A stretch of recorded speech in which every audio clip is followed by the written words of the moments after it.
Pada kesempatan kali ini, aku akan menceritakan sebuah film berjudul The Con Artist yang rilis tahun 2014 di Korea Selatan. Film ini menceritakan keseruan cracker elit dalam membobol berbagai jenis brankas yang berisikan harta senilai ratusan juta sampai miliaran won.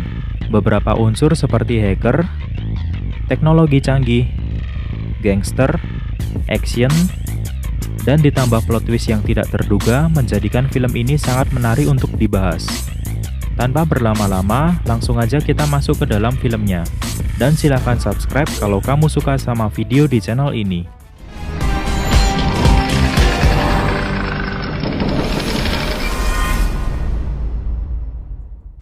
Aktor utama di film ini adalah Kim Woo Bin yang berperan sebagai Ji Hyuk. Selain sebagai cracker elit, dia juga ahli dalam membuat tiruan suatu benda. Sempat dia bisa menjual patung antik berbentuk unik yang tidak lain adalah hasil replika buatannya dengan harga sekitar 500 juta won di suatu lelangan. Lalu adegan berpindah ke seorang detektif bernama Gong. Dia sedang menangani kasus kejahatan bos gangster yang bernama Presdir Cho. Awalnya dia sudah mendapatkan titik terang karena ada informan yang tidak lain adalah mantan akuntan Presdir Cho akan mengungkap kejahatan bosnya tersebut.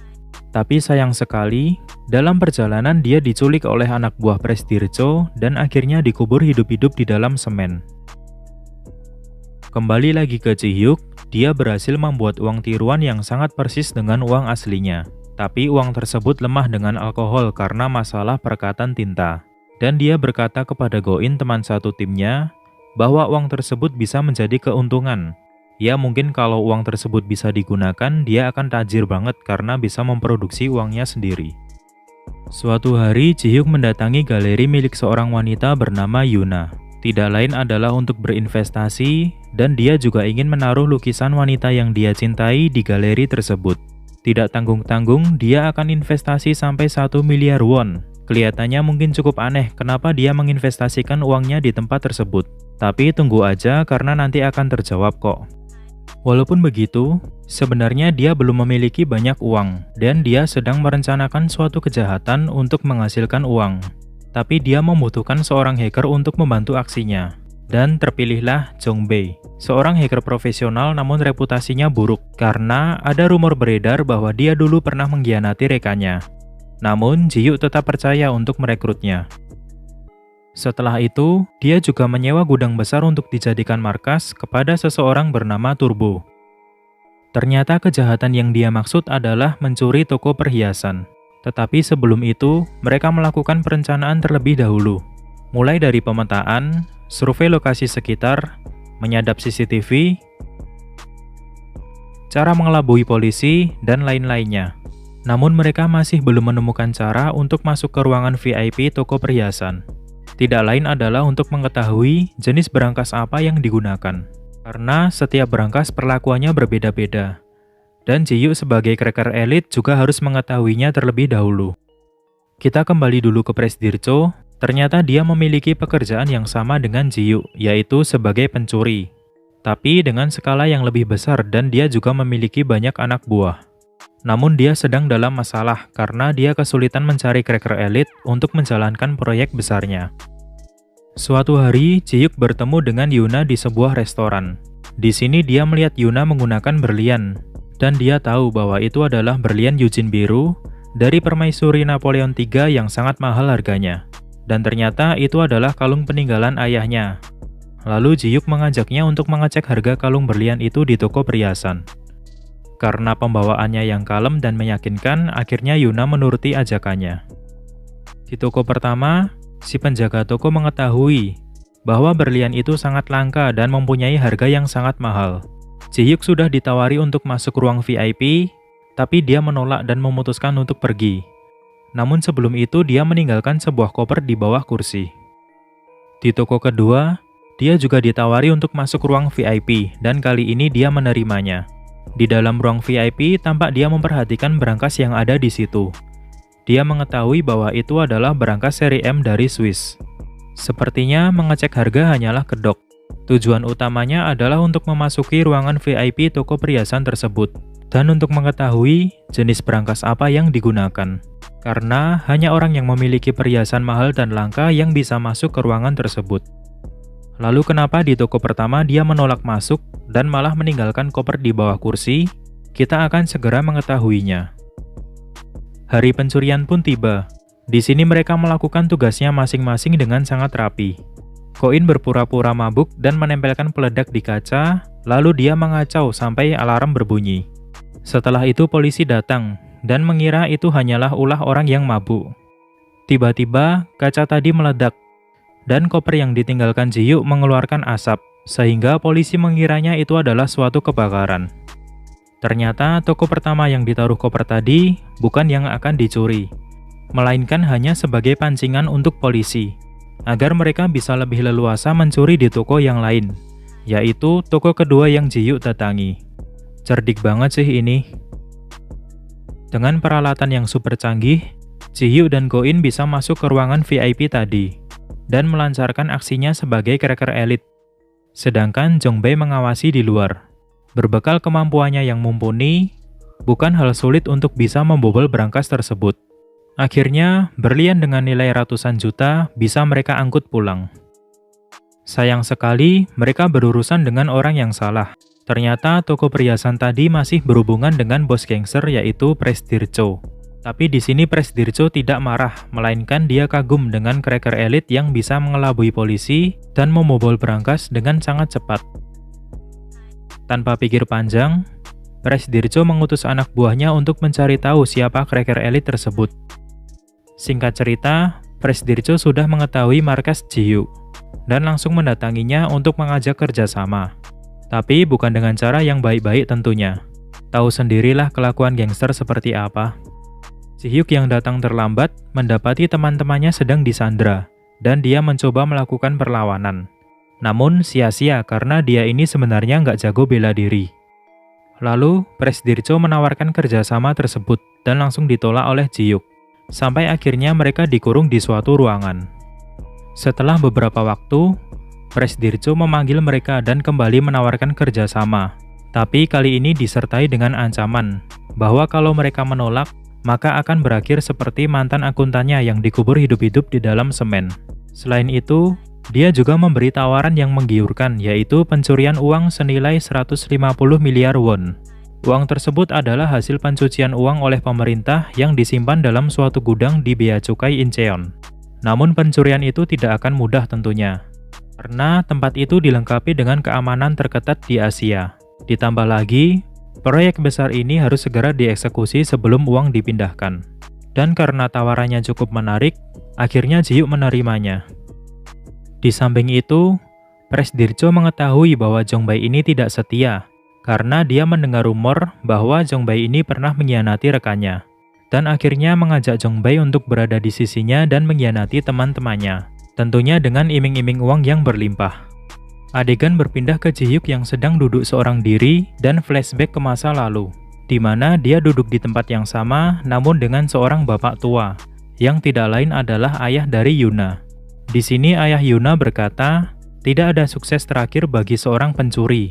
Pencuri tetaplah pencuri. Ada apa sebenarnya di antara mereka? Keesokan harinya, dia bertemu dengan Yuna dan membahas tentang investasinya di galeri yang tadi sempat kita bahas di awal film. Jadi investasinya ini akan digunakan untuk bermitra dengan Museum Belita di Abu Dhabi, yang akan memperkenalkan seniman dari setiap negara.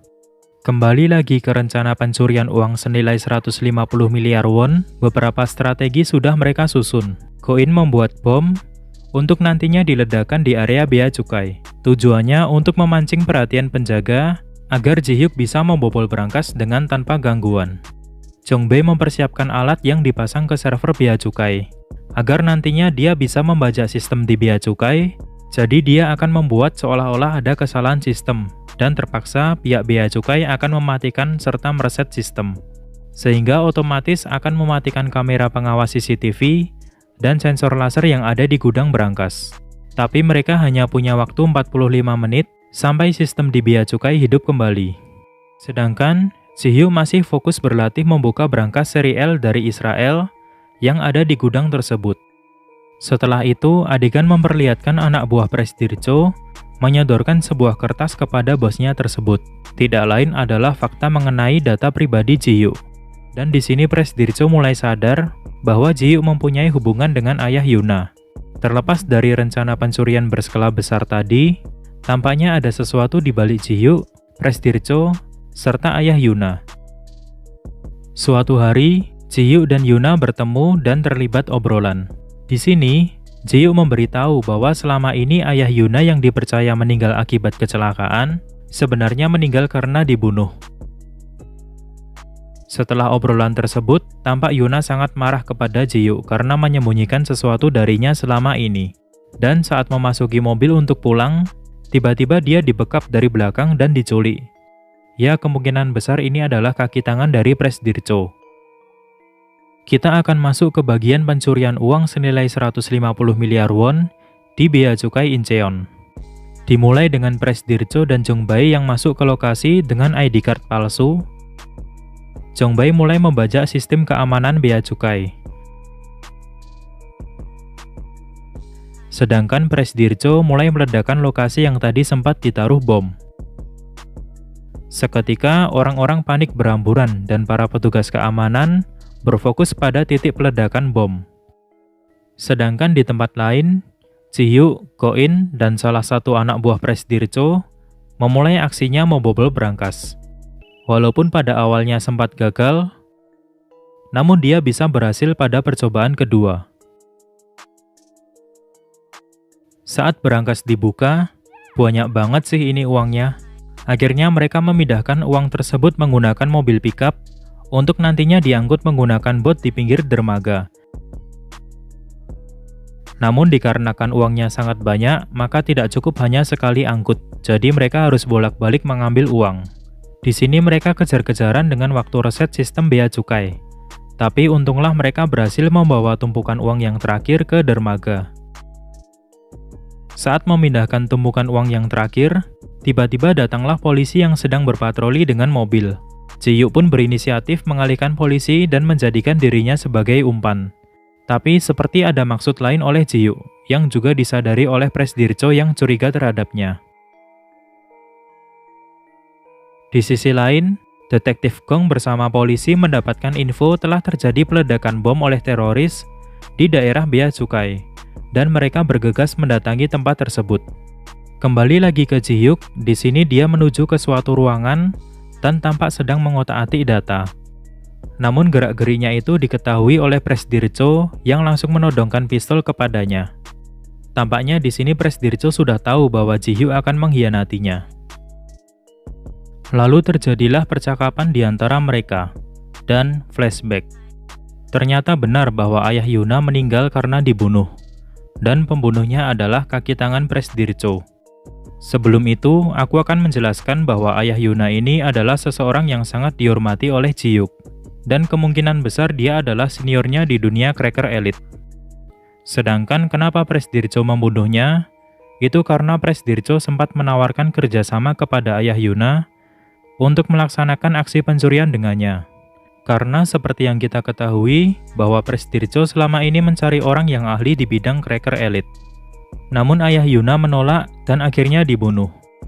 Di sini tampaknya Ji-hyuk akan mengkhianati Presdircho untuk membalaskan dendam karena ayah Yuna sudah dibunuh. Ji-hyuk yang sudah tertangkap disuruh menyerahkan diri kepada polisi dengan membawa bom.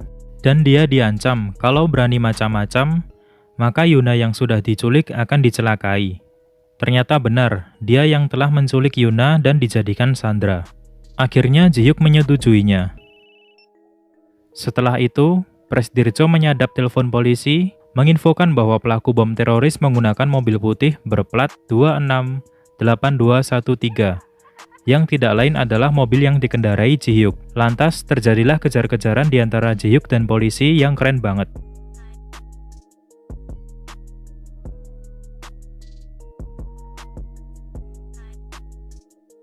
Akhirnya Ji-hyuk berhenti di pinggiran dermaga dengan membawa koper. Polisi tidak berani menangkapnya karena tahu isi koper tersebut adalah bom. Ji-hyuk memanfaatkan kesempatan ini untuk kabur dengan melompat ke air. Tapi sebelum mendarat ke air, dia sudah tertembak. Dan bom diledakkan oleh Presdircho. Setelah itu Presdircho menginfokan kepada para anak buahnya bahwa Ji-hyuk sudah mati. Di sini Jong Bae tampak senang mendengar hal itu, karena dia akan mendapatkan bagian yang lebih besar dengan meninggalnya Ji Hyuk. Ko-in yang kesal mengetahui Jong Bae sudah berkhianat, langsung memukulnya dan terjadilah keributan di antara mereka. Sampai-sampai Jong Bae menusukkan pisau ke perut Ko-in. Wah, bener-bener busuk banget sih pengkhianat seperti ini. Anak buah Presdir Cho yang melihat Ko-in tertusuk pisau, terlihat biasa saja karena mereka tahu bahwa Jong Bae ada di pihak mereka. Setelah itu, Ko-in yang sedang sekarat dikurung di dalam peti kemas. Aksi pencurian sudah selesai, dan memperlihatkan tumpukan uang tadi diangkut menggunakan truk ke markas Presdir Cho. Saat dibuka, tumpukan uang sudah di depan mata. Sungguh alur cerita yang gak tertebak kan? Tapi tunggu dulu, justru plot twist belum aku mulai. Saat dicek lebih lanjut, ternyata itu adalah uang palsu yang berbentuk kupon. Setelah itu dia mendapatkan telepon dari Ji Hyuk yang dikira sudah mati, ternyata keadaannya sehat sentosa. Tapi bukannya dia sudah mati tertembak? Tentu saja tidak. Yang menembaknya adalah Turbo, temannya sendiri. Dan itu bukan senapan asli, melainkan hanya pemicu untuk alat yang sudah digunakan oleh Ji Hyuk. Jadi saat ditembakkan, alat tersebut akan bereaksi seolah-olah Ji Hyuk sedang tertembak. Dan darahnya pun juga darah palsu. Tak lama kemudian, polisi berdatangan. Di sini Detektif Gong sudah mendapatkan surat kuasa untuk menahan Presdir Cho. Dan tentu saja, Ji Hyuk dibalik semua ini. Ternyata selama ini dia telah merekam suara Presdir Cho, termasuk ucapannya tentang akuntan yang tadinya akan menjadi informan, dibunuh dengan dikubur di dalam semen. Dan tentu saja atas kejahatan-kejahatannya selama ini. Presdir Cho yang sudah merasa terkepung akhirnya kabur lewat pintu belakang dan menyuruh anak buahnya untuk menghabisi Yuna yang sudah diculik. Namun dalam usahanya kabur, dia terlihat oleh Detektif Gong dan langsung dikejar. Setelah itu adegan memperlihatkan Yuna dengan posisi tangan terikat didatangi oleh seseorang. Tebak siapa? Ternyata itu adalah Jong Bae. Dia datang untuk menyelamatkannya.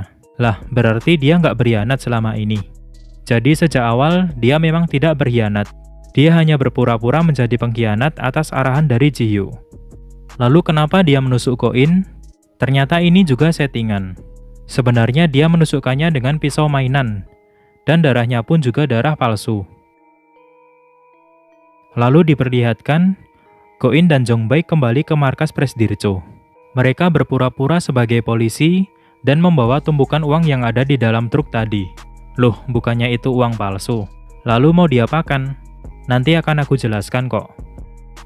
Di tempat lain, Presdir Cho yang sedang kabur, tiba-tiba ditabrak oleh Ji Hyuk sampai mobilnya terhempas. Di sini tampak dia sudah sempoyongan dan memberikan kalung milik Yuna. Walaupun dia mencoba melawan, tetapi percuma, karena Ji Hyuk tidak semudah itu untuk dikelabui. Akhirnya, Turbo datang menjemput Ji Hyuk, lalu mereka pergi. Sedangkan polisi juga datang menjemput Presdir Cho untuk dipenjara. Sampai di sini belum selesai, karena kita belum membahas soal uangnya tadi. Jadi, uang yang terlihat palsu tadi sebenarnya asli. Ingat kan di awal film tadi, Ji Hyuk sedang mencetak uang palsu dengan tinta. Dan tinta ini juga yang disemprotkan ke uang curian tersebut. Alurnya seperti ini. Tadi sempat diceritakan, saat akan memindahkan tumpukan uang terakhir, tiba-tiba muncul polisi berpatroli dengan mobil. Sebenarnya itu adalah Turbo dan teman-temannya. Di saat anak buah Presdir Cho sedang bersembunyi di dalam kapal boot, mereka melakukan manipulasi terhadap uang dengan menyemprotkan tinta. Jadi tampilan uang tadi akan berubah menjadi uang palsu seperti kupon. Namun perubahannya membutuhkan waktu. Sehingga saat anak buah Presdir Cho memindahkannya, tidak curiga karena masih dalam wujud aslinya. Sementara saat sudah masuk truk, tintanya mulai kelihatan. Itulah mengapa saat dicek oleh Presdir Cho, sudah dalam wujud kupon.